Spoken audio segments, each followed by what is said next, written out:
الحمد لله كفى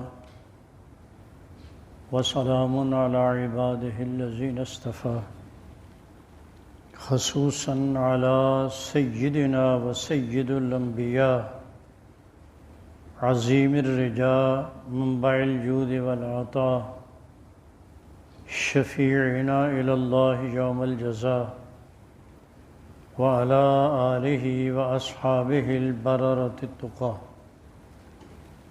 أما بعد فأعوذ بالله من الشيطان الرجيم بسم الله الرحمن الرحيم ألا إن أولياء الله لا خوف عليهم ولا هم يحزنون الذين آمنوا وكانوا يتقون صدق الله العظيم وصدق رسوله النبي الكريم الأمين قال الله تعالى في شان حبيبه مخبرا وآمرا إن الله وملائكته يصلون على النبي يا أيها الذين آمنوا صلوا عليه وسلموا تسليما اللهم صل على سيدنا ومولانا محمد وعلى آل سيدنا ومولانا محمد وأصحاب سيدنا ومولانا محمد وبارك وسلم عليك الصلاة والسلام عليك يا سيدي يا رسول الله وعلى آلك وأصحابك يا سيدي يا حبيب الله میرے قابل صد احترام بزرگوں عزیزوں دوستوں، آج صفر المظفر کی 9 تاریخ ہے اور اس کی 18 تاریخ کو حضور سیدی علی ابن عثمان داتا گنج بخش علیہ الرحمہ کا عرس مبارک ہوتا ہے۔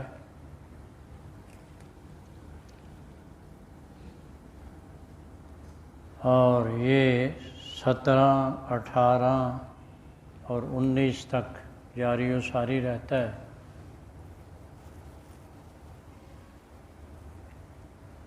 آج سے مضمون جو پچھلے جمعے مجھے بیان کرنا تھا وہ انشاءاللہ اسی کے ضمن میں آگے چل کر وہ میں عرض کروں گا۔ آج سے ان اللہ عز و جل کے نیک بندوں کے بارے میں جس منصب پہ یہ فائز ہوتے ہیں، جو ان کی ذمہ داریاں ہوتی ہیں اور یہ اسے بأحسن وجوہ سر انجام دیتے ہیں، ان کے اور یہ منصب ولایت کے بارے میں کہ یہ ہے کیا، یہ آج سے میں چند گزارشات شروع کر رہا ہوں۔ اللہ عز و جل کی بارگاہ میں دعا ہے رب تعالی حق کہنے اور اس کے ضمن میں جو پیغامات مضمر ہیں ہم سب کو اس پہ عمل کی توفیق عطا فرمائے۔ قرآن عزیز فرقان حمید کی آیہ مبارکہ میں نے تلاوت کی۔ اللہ رب العزت ارشاد فرما رہا ہے، تنبیہ کرتے ہوئے یہ بات ارشاد فرمائی کہ الا ان اولیاء اللہ لا خوف علیہم ولا هم یحزنون۔ اولیاء یہ ولی کی جمع ہے۔ اللہ عز و جل کے جو قریبی بندے ہیں، ولی ہیں، اولیاء کرام ہیں، انہیں نہ تو اپنے ان اعمال کا جو انہوں نے دنیا میں ادا کیے ہوتے ہیں اس کے بارے میں کوئی خوف ہوتا ہے، اور نہ ہی یہ کل قیامت کے دن ان عظیم تر ہولناکیوں جس کی وجہ سے ہر بندہ پریشان ہوگا، نہ اس کا انہیں ڈر ہوتا ہے۔ اور یہ کون لوگ ہیں؟ اس کا تذکرہ قرآن عزیز نے ان دو الفاظ میں کیا، الذین آمنوا وکانوا یتقون۔ یہ وہ لوگ ہیں جو ایمان والے ہیں اور اللہ عز و جل سے ہر لمحہ ڈرتے ہیں۔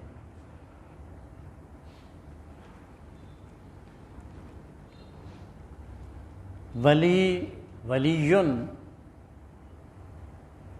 اس کا مادہ وا، لام اور یا ہے۔ اس کے لغت میں 5 معنی آتے ہیں، آج ایک معنی کا تذکرہ کر رہا ہوں، اور وہ ہے قریب ہونا۔ ولیٌ یہ صفت مشبہ کا صیغہ ہے، اور صفت مشبہ کبھی اسم فاعل کے معنوں میں اور کبھی اسم مفعول کے معنوں میں استعمال ہوتی ہے، اور یہاں اسم فاعل کے معنوں میں ہے ولیٌ قریب ہونے والے۔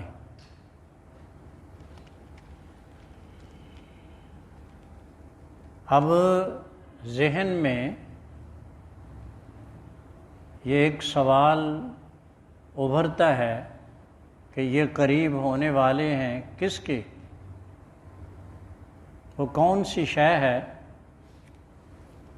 جس کا انہیں قرب حاصل ہوتا ہے، جس کے قریب ہوتے ہیں؟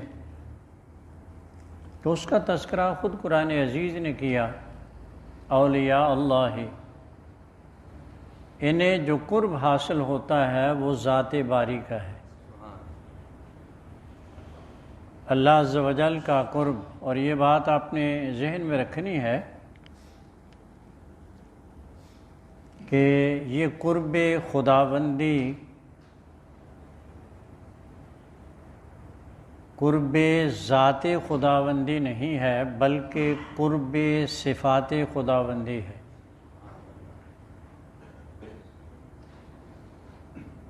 اس لیے کہ رب تعالیٰ کی ذات قرب و بعد سے مبرہ ہے، پاک ہے، وہ کسی مقام ہی نہیں، اور قرب و بعد یہ صفات مکانیہ سے ہے۔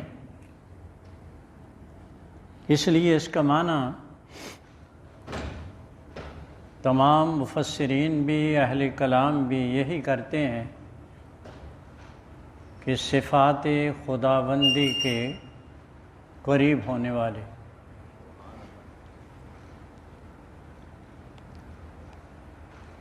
اب مسئلہ یہ ٹھہرا کہ اللہ عز و جل کا جب انہیں قرب حاصل ہوتا ہے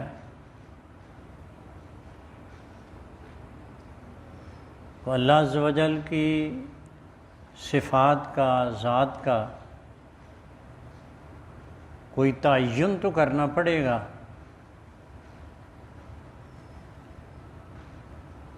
تو اگر کوئی بندہ یہ بات کہے کہ جنہیں ہم مساجد کہتے ہیں کہ یہ اللہ کے گھر ہیں، اس کی ان تجلیات کی جلوہ گری وہاں ہوتی ہے، تو اگر یہ تصور کر لیا جائے کہ اس کی تجلیات کا ظہور ان مساجد میں ہے، اللہ تعالیٰ کے ان عبادت خانوں میں ہے، تو باہر کون ہے؟ باہر بھی تو اسی کی تجلیات ہیں، اور اگر وہ باہر ہے تو ان مساجد میں کون ہے؟ اس کائنات میں اس کی تجلیات کی جلوہ گری ہے، تو ورائے کائنات کون ہے؟ تو یہ بات تسلیم کرنی پڑے گی کہ یہ کائنات ہو یا وہ کائنات ہو، زمین و آسمان، مکان و لا مکان، کوئی جگہ کوئی مکان ایسا نہیں ہے جہاں رب تعالیٰ کی تجلیات کی جلوہ گری نہیں ہے۔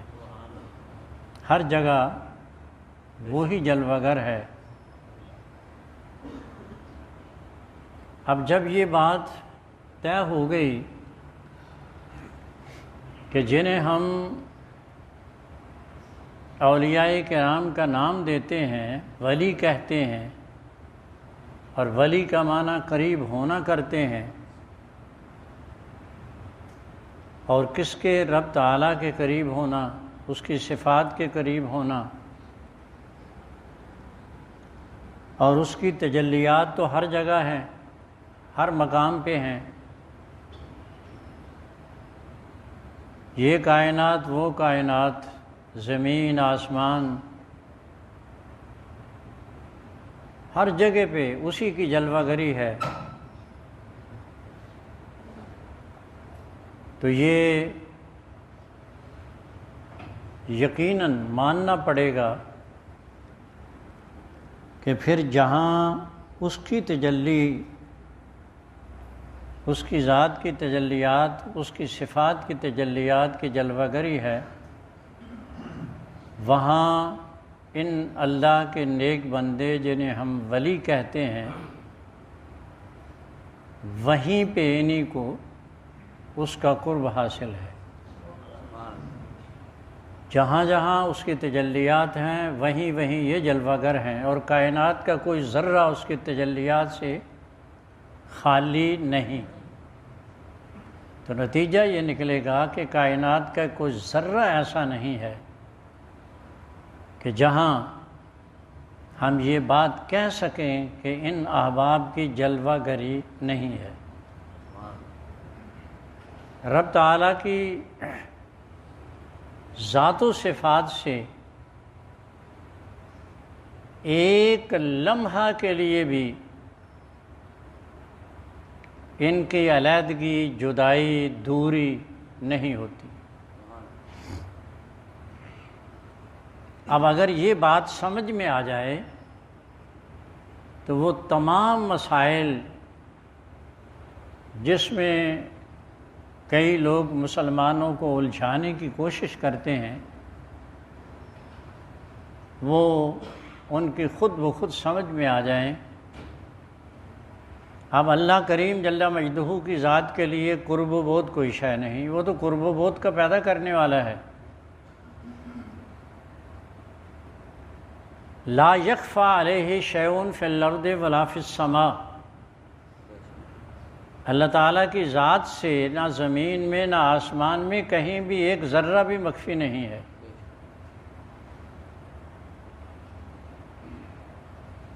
جو چیز آپ کی آنکھوں سے اوجھل ہے،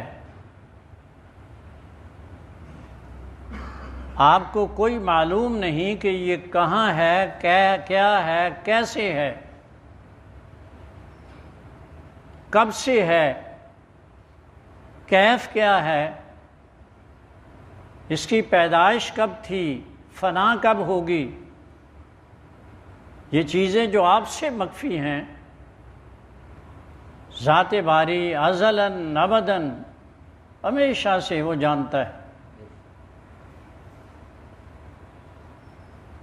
اور یہ بندے جب اس کا قرب پا لیتے ہیں، اپنی آپ کو ذات باری میں فنا کر دیتے ہیں، پھر جس طرح ذات باری کے لیے قرب و بعد کوئی شے نہیں ہوتی، کوئی شے نہیں رہتی، ان اللہ کے نیک بندوں کے لیے بھی قرب و بعد کوئی شے نہیں رہتی۔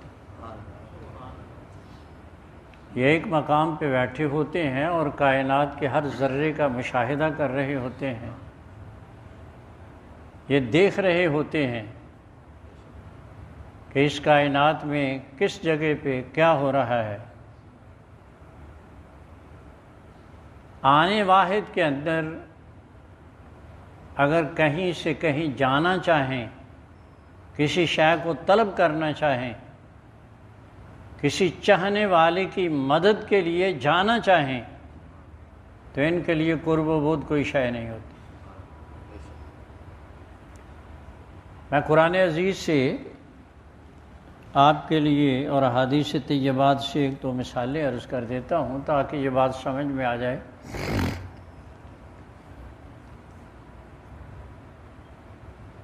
سیدنا سلیمان علیہ السلام قرآن عزیز میں سورہ نمل میں اس کا واقعہ موجود ہے۔ شام میں جلوہ گر ہیں اور نماز کا وقت ہوا۔ ہدہد ایک چھوٹا سا پرندہ ہے، اس کے ذمے یہ ہوتا تھا کہ وہ نماز کے وقت میں پانی کی جستجو کرے تاکہ وضو کر لیا جائے۔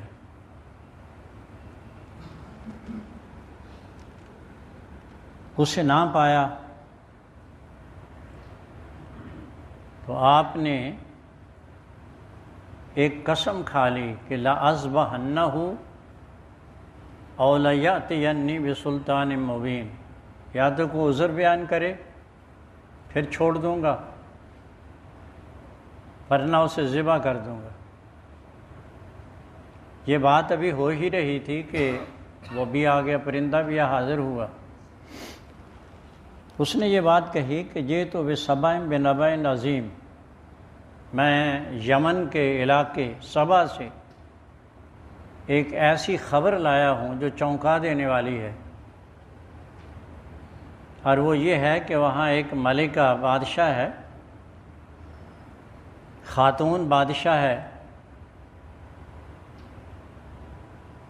اور لوگ اسے سجدہ کرتے ہیں اور سورج کو اور چاند کو پوجتے ہیں، وہ اللہ کے سوا دوسروں کی عبادت کر رہے ہیں۔ سیدنا سلیمان علیہ السلام نے ایک خط لکھا، اس کا تذکرہ بھی قرآن میں ہے، انہ من سلیمان و انہ بسم اللہ الرحمن الرحیم سے وہ خط شروع ہوتا ہے، اور ملکہ سبا کے نام لکھا۔ اس میں کہا کہ یا تو مسلمان ہو کے چلے آؤ، اور اگر ایسا نہ ہوا تو ہم لشکر کشی کریں گے، اور یہ تمہارے حق میں بہتر نہیں ہوگا۔ ہدہد کو یہ دیا کہ جا کے پہنچائے،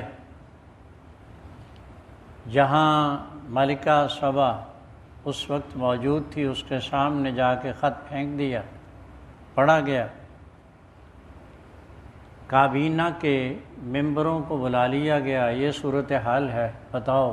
انہوں نے آگے سے کہا نحن اولو قوت، اللہ تعالیٰ نے ہمیں بڑی قوت اور طاقت دی ہے، لیکن ہم آخری فیصلہ آپ پہ چھوڑتے ہیں، جو آپ کہیں وہ کریں گے۔ اس پہ قرآن عزیز نے تفصیلاً واقعہ بیان کیا۔ سیدنا سلیمان علیہ السلام کو اطلاع دی گئی کہ ملکہ سبا یہاں شام میں آیا چاہتی ہے، روانہ ہو چکی ہے، تھوڑا سا سفر رہ گیا۔ تو سیدنا سلیمان علیہ السلام کا دربار لگا ہوا تھا، اور جب دربار لگتا تھا تو اس میں انسان بھی جنات بھی، چونکہ آپ کی حکومت یہ پوری کائنات پہ تھی، اس میں تمام لوگ موجود ہوتے تھے، انسان بھی موجود ہوتے تھے، جنات بھی موجود ہوتے تھے، وہ ایسی غیر مری اشیاء بھی موجود ہوتی تھی۔ تو آپ نے اس سارے مجمع سے خطاب کرتے ہوئے یہ جملہ استعمال کیا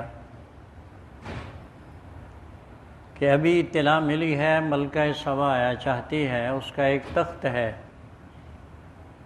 سونے کا بنا ہوا اور 40 ہاتھ، ایک ہاتھ 1.5 فٹ کا ہوتا ہے، 40 ہاتھ اس کی لینگتھ ہے اور 30 ہاتھ اس کی چوڑائی ہے، اور وہ کئی کمروں کے اندر زمین میں گڑا ہوا ہے۔ ہم چاہتے ہیں کہ اس تخت کو ملکہ سبا کے آنے سے پہلے پہلے اپنے ہاں موجود پائیں، اس میں تغیر و تبدل کر کے پھر اس خاتون کی ذہانت کا امتحان لیں۔ تو ایکم یاتینی بعرشہا قبل ان یاتونی مسلمین، تم میں کون ہے جو اس کے تخت کو میرے پاس لے آئے پہلے اس کے کہ وہ یہاں پہنچ پائے۔ قرآن عزیز کہہ رہا ہے قال عفریت من الجن انا آتیک بہ، ایک قوی الہیکل جن کھڑا ہوا کہنے لگا میں لے آتا ہوں، تو آپ نے فرمایا کتنا عرصہ لگے گا؟ اس کا کہنا یہ تھا کہ قبل ان تقوم من مقامک، ابھی مجلس برخاست ہونے نہ پائے گی تو میں لے آؤں گا۔ اور مجلس اتنی دیر لگتی تھی کہ صبح لگی تو ظہر کے وقت اٹھی، ظہر کو اگر شروع ہوئی تو عصر کے وقت، اس طرح سے ہوتا تھا۔ تو آپ فرمانے لگے یہ تو بہت دیر ہو جائے گی، وہ تو آیا چاہتی ہے، ہم چاہتے ہیں کہ اس کو کچھ اس میں تغیر و تبدل بھی کریں کہ وہ پہچان سکتی ہے کہ یا نہیں پہچان سکتی۔ تو پھر قرآن عزیز کہہ رہا ہے قال الذی عندہ علم من الکتاب، ایک ایسا شخص کھڑا ہوا جس کو رب تعالیٰ نے حضرت داؤد علیہ السلام پہ نازل ہونے والی کتاب کا علم عطا کیا تھا، زبور کا جسے علم عطا تھا وہ کھڑا ہوا۔ تو وہ کہنے لگا کہ انا آتی کا بھی، میں لے آتا ہوں۔ سیدنا سلیمان علیہ السلام نے وہی سوال کیا کتنا عرصہ؟ کہا عرصہ ورصہ کوئی نہیں، قبل ان یرتد الیک طرفک، یہ قرآن کے الفاظ ہیں، قبل ان یرتد الیک طرفک، ابھی آپ آنکھ نہیں جھپک پائیں گے کہ اس سے بھی پہلے لے آؤں گا۔ اب یہ قرآن عزیز کے الفاظ ذرا بڑے توجہ کے ساتھ، غور کے ساتھ، قرآن عزیز نے کہا، کیا کہا کہ اس شخص نے کہا قال الذی عندہ علم من الکتاب انا آتی کا، میں لے آتا ہوں، قبل پہلے ان یرتد الیک طرفک، آپ کی آنکھ جھپکنے سے پہلے۔ اور پھر قرآن عزیز کہہ رہا ہے فی وصل مت تعقیب کے لیے ہے، فلما رآ، ابھی بات چل رہی ہے، ختم نہیں ہوئی، تو سیدنا سلیمان علیہ السلام نے دیکھا کہ تخت سامنے تھا۔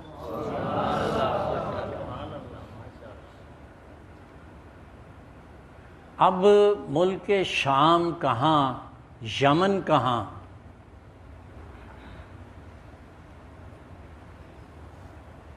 دور و دراز کا فاصلہ ہے، تخت سونے کا وزنی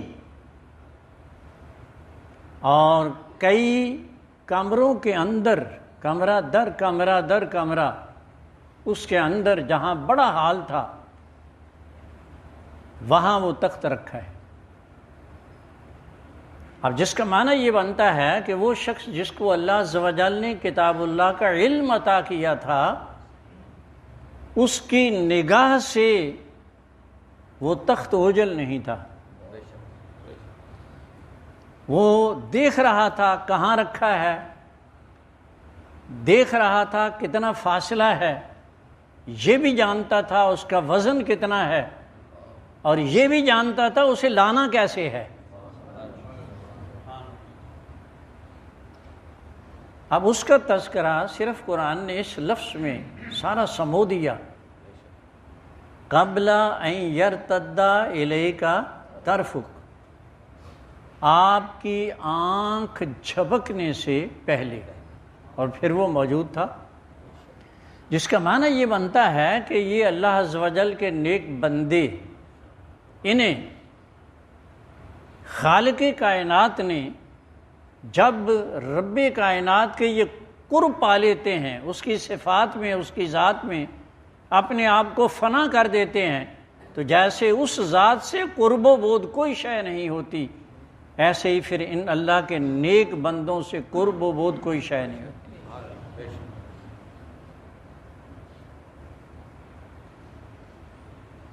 حضور سیدنا فاروق اعظم کا واقعہ بارہا آپ نے سنا،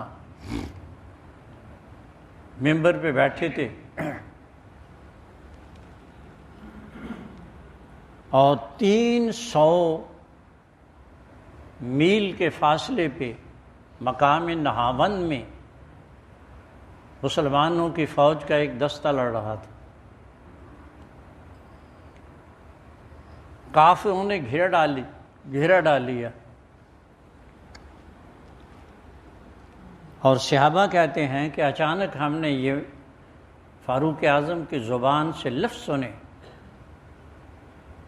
خطبہ دیتے ہوئے، اور خطبے کے دوران کوئی بھی غیر خطبے کے علاوہ غیر خطبہ کوئی بات نہیں کر سکتا، مگر آپ نے کہا یا ساریۃ الجبل۔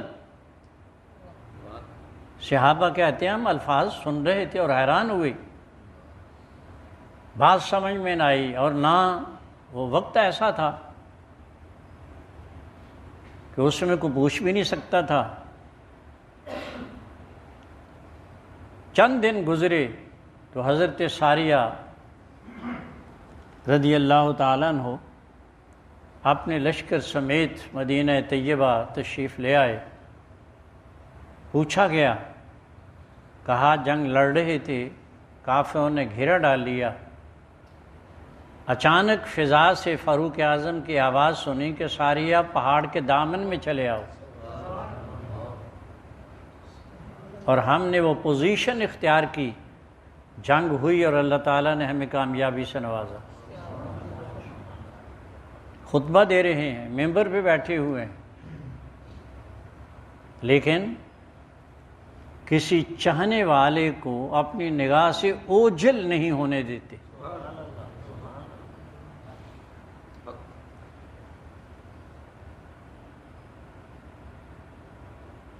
حضور سیدی خواجہ نقش بند قدس سرہ العزیز شہاب الدین نقش بندی علیہ الرحمہ، آپ کی ذات عالیہ سے عقیدت رکھنے والی ایک خاتون، جس طرح سے آج بعض اوقات آپ سنتے ہیں ایسی خبریں آتی ہیں، خواتین کے ساتھ انہیں اغوا کر لیا جاتا ہے، ان کے ساتھ تشدد برتا جاتا ہے،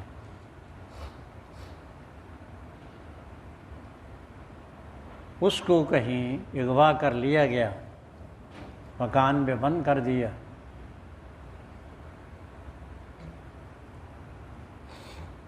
اب وہ اس فکر میں کہ میرے ساتھ کیا ہوگا،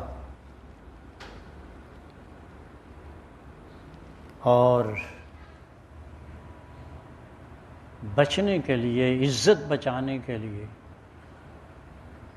جگہ تلاش کرنے لگے، سیڑھیاں نظر آئیں، مکان کی چھت پہ چلی گئی، کئی منزلہ مکان تھا، اور یہ تصور کر کے کہ کہیں ایسا نہ ہو عزت لٹ جائے، اپنے شیخ کو یاد کیا اور پھر وہاں سے چھلانگ لگا دی کہ جان جائے گی، عزت تو بچ جائے گی۔ اور جب زمین کے قریب پہنچیں، بے ہوش ہو چکی تھیں، کسی کے دامن میں گریں، ہوش جو آئی دیکھا تو شیخ موجود تھے۔ حیرانگی سے پوچھا تو فرمانے لگے کہ تو از منارہ آمدی و من از بخارا آمدہ، تو منارے سے اس طرح سے چھلانگ لگا کے پہنچی ہے اور ہم بخارا سے چل کے آئے، جس کا معنی یہ ہے کہ یہ اللہ عز و جل کے نیک بندے جب اپنے آپ کو ذات باری کی ذات و صفات میں فنا کر دیتے ہیں تو جس طرح اس کی ذات کے لیے قرب و بود کوئی شے نہیں رہتی، کوئی شے نہیں ہے، ایسے ہی ان اللہ کے نیک بندوں کے لیے قریب بعید ہونا یہ کوئی شے نہیں۔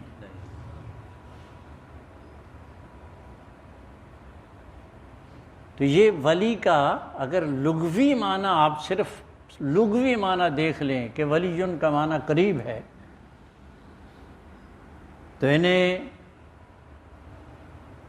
قریب ہونے والا کہاں؟ ذات باری کے قریب ہونے والا۔ ذات باری کہاں ہے؟ اس کی جلوہ گری ہر جگہ ہے، کوئی مقام کوئی جگہ، وہ تو کائنات کا پیدا کرنے والا ہے۔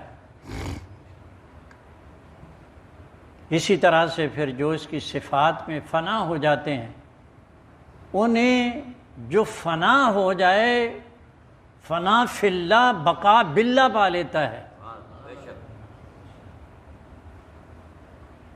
پھر وہ فنا نہیں ہوتے۔ قرآن عزیز نے ان کا ذکر کرتے ہوئے یہ بات آگے تھوڑا سا بڑھتے ہیں، یہ بات ارشاد فرمائی ہے الذین آمنوا وکانوا یتقون۔ یہ کون لوگ ہیں؟ الذین آمنوا، جو ایمان والے، وکانوا یتقون، اور تقوی کی دولت سے مالا مال۔ ایمان نام ہے تصدیق قلبی کا۔ امام ابو حنیفہ علیہ الرحمہ کے ہاں ایمان تصدیق قلبی اور اقرار باللسان و تصدیق بالقلب، اس کا نام ہے۔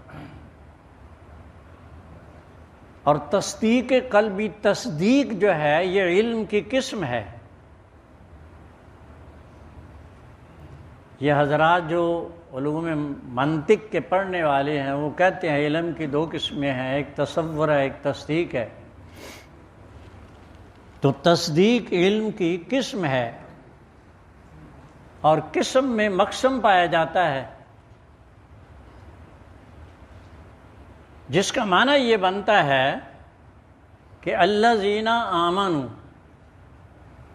جب یہ بات طے ہوئی کہ یہ ایمان والے اور ایمان تصدیق کا نام ہے اور تصدیق علم ہے، تو اس کا معنی یہ ہوا کہ یہ وہ لوگ ہیں جنہیں رب تعالی علوم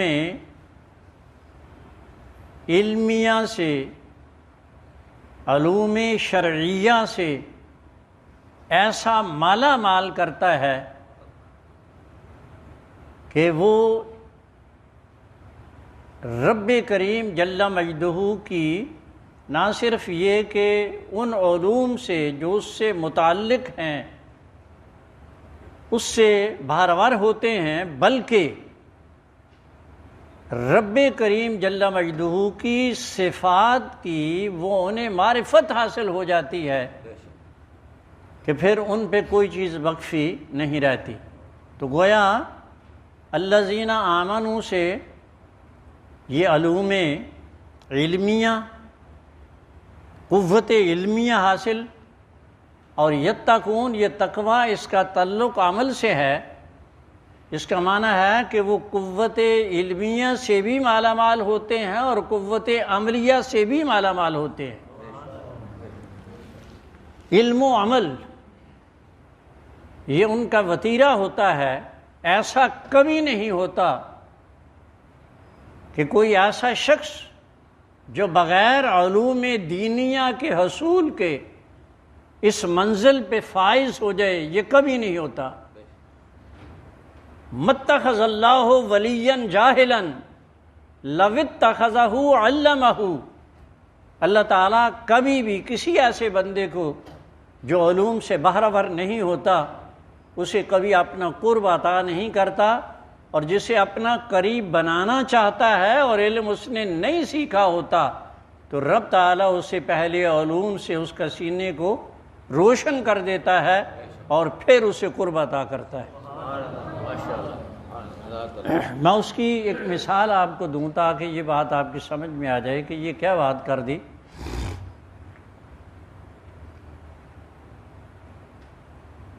سیدنا موسیٰ کلیم اللہ علیہ السلام، سورہ کہف میں یہ واقعہ موجود ہے، وعظ فرما رہے تھے۔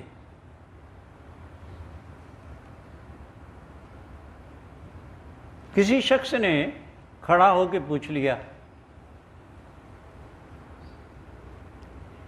کہ اس وقت سب سے زیادہ جاننے والا کون ہے؟ اور ظاہر ہے کہ انبیاء کرام اپنے دور میں وہ ہستیاں ہیں جو سب سے زیادہ ہر علم کو جاننے والے۔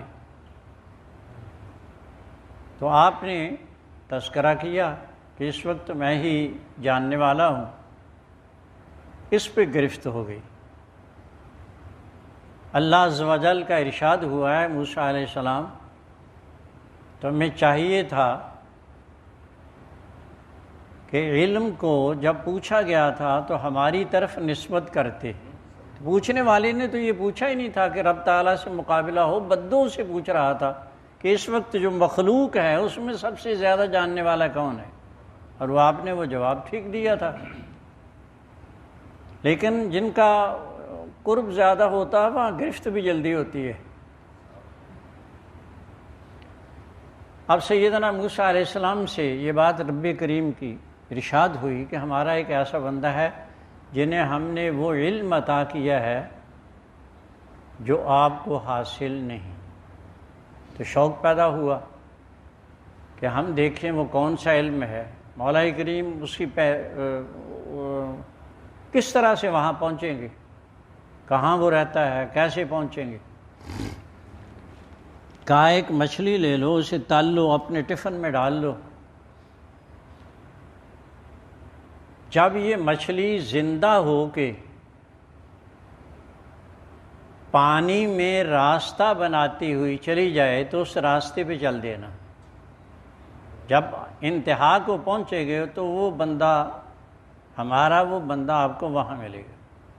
موسیٰ علیہ السلام یوشع بن نون آپ کے پہلے خلیفہ ہیں، انہیں لے کے چل دیے، ایک جگہ قیام کیا۔ موسیٰ علیہ السلام تو آرام فرما ہوئے، یوشع بن نون جاگ رہے تھے۔ دیکھا کہ مچھلی ٹفن سے تڑپی زندہ ہوئی اور پانی میں وہاں کوئی سمندر تھا یا دریا تھا، اس سے راستہ بناتی ہوئی وہ چلی گئی۔ اب یہی وہ جگہ تھی جہاں پہنچنا تھا، یوشع بن نون بتانا بھول گئے۔ آگے چل دیے، آگے کچھ سفر کیا تو اب تک نہ تھکن محسوس ہوئی، نہ بھوک لگی، نہ پیاس لگی۔ اب تھکن بھی ہوئی، بھوک بھی لگی، تو فرمانے لگے موسیٰ علیہ السلام آتے غداءنا لقد لقینا من سفرنا ھذا نصبا، وہ کھانا وانا جو تیار کر کے ساتھ لائے تھے وہ لاؤ، بھوک لگ رہی ہے۔ اب یوشع بن نون نے تذکرہ کیا کہ وہ مچھلی تو ایسے زندہ ہوئی تھی اور وہ تڑپتی ہوئی وہ چلی گئی راستہ بناتی ہوئی۔ کہا ذالک ما کنا نبغی، یہیں تو ہم نے پہنچنا تھا، چلو واپس۔ یہاں پہنچے، راستہ دیکھا، وہاں راستے سے چلتے ہوئے آگے گئے تو دیکھا ایک آدمی چادر تانے ہوئے سو رہا ہے۔ سیدنا موسیٰ علیہ السلام آگے بڑھے، السلام علیکم کہا۔ اس لیٹنے والے نے اپنے چہرے سے چادر اٹھائی اور فرمانے لگے کہ من این السلام فی ارضنا، کہ ہماری سرزمین سلام کیسا، کون ہیں آپ؟ کہا میں موسیٰ ہوں۔ کہا موسیٰ بنی اسرائیل؟ کہا ہاں۔ کہا کیسے آنا ہوا؟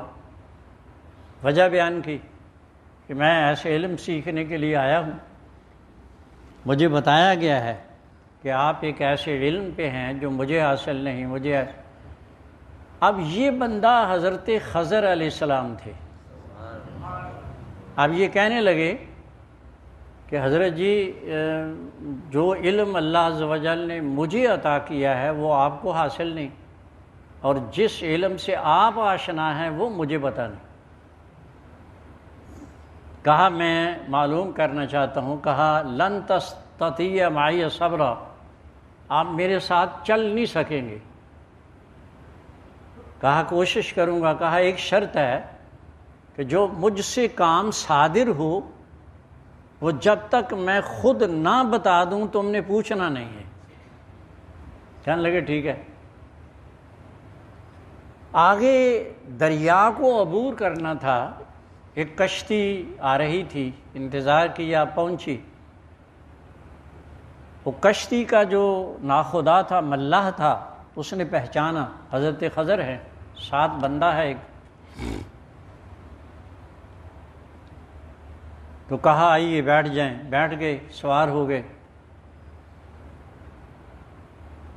کرایہ دینا چاہا تو وہ کشتی والے نے کرایہ لینے سے انکار کر دیا، کہا نہیں۔ چلتے ہوئے دریا کے عین وسط میں جب بھنور میں کشتی پہنچی تو حضرت خضر علیہ السلام نے 2 تختے اکھیڑ دیے، نیچے سے کشتی کے 2 تختے اکھیڑ دیے۔ اب سیدنا موسیٰ علیہ السلام سے نہ رہا گیا، آپ فرمانے لگے ایک تو انہوں نے کرایہ نہیں لیا، ایک ان کی کشتی کا نقصان کر دیا، اور تیسرے یہ کہ لِتُغْرِقَ أَهْلَهَا، پانی اندر آئے گا اور سب ڈوب جائیں گے۔ اور دیکھ بھی رہے ہیں کہ ایک تختہ اکھڑ گیا ہے اور پانی اپنی جگہ پہ ہے، پانی اندر نہیں آ رہا۔ لیکن یہ بات کہ جب ایسا ہوتا ہے تو عام طور پر دیکھنے میں یہی آتا ہے، پانی اندر آ جاتا ہے۔ تو سیدنا خضر علیہ السلام کہنے لگے کہ الم اقل لک انک لن تستطیع معی صبرا، کہ میں نے کہا نہیں تھا آپ میرے ساتھ نہیں چل سکتے۔ کہا یہ پہلی دفعہ ہے، آپ اسے درگزر کریں۔ آگے چلے، ایک گاؤں سے گزر ہوا، وہاں چھوٹے چھوٹے بچے کھیل رہے تھے، سال 1.5 سال 2 سال کے۔ وہ ایک بچے کو پکڑا اور اسے ہلاک کر دیا۔